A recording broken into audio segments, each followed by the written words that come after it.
យើងជួបគ្នាជាវេលាដែលរៀមរាមានគេហើយយឺតពេលមួយជុំហ៊ានហើយមិនអាចក្បែរបងក្នុងនៃសង្សារពិបាកសំឡឹងមើលបងពេលនួនអងនៅសាសងជាមួយសង្សារខ្លួនឯងជាអ្នកដទៃទេណាគ្មានសិទ្ធទាមទារអ្វីលើសពីនេះទៀតឡើយមានអារម្មណ៍ថាខ្លួនឯងឯកាណាំងមានអារម្មណ៍ថាគ្មានអ្នកយល់ចិត្តមនុស្សយើងស្នេហ៍មិននៅចិត្ត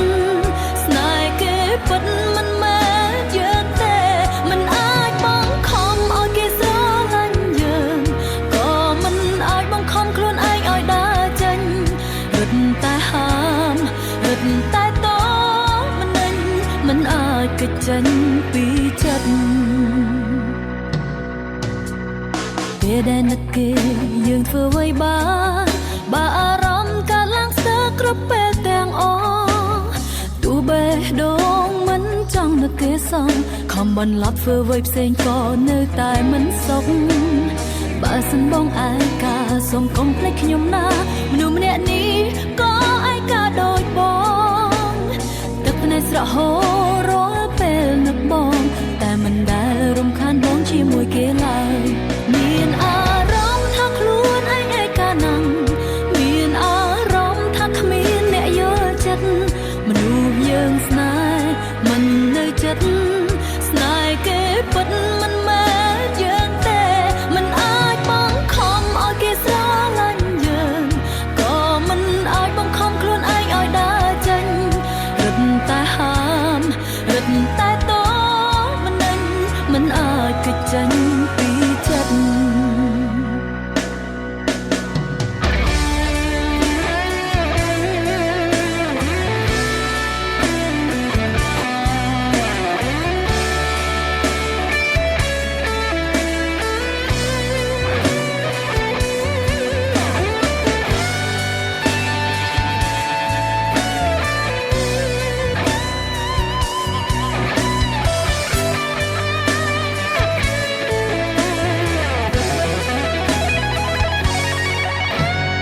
ពេលដែលនឹកគេយើងធ្វើអ្វីបានបើអារម្មណ៍កើតឡើងស្ទើរគ្រប់ពេលទាំងអស់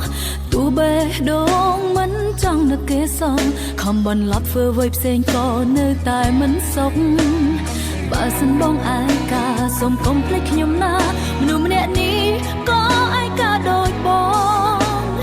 ទឹកភ្នែកស្រក់ហូររាល់ពេលនឹកបងតែមិនដែលរំខានបងជាមួយគេឡើយមានអារម្មណ៍ថាខ្លួនឯងឯកាណាំងមានអារម្មណ៍ថាគ្មានអ្នកយល់ចិត្តមនុស្សយើងស្នេហ៍មិននៅចិត្ត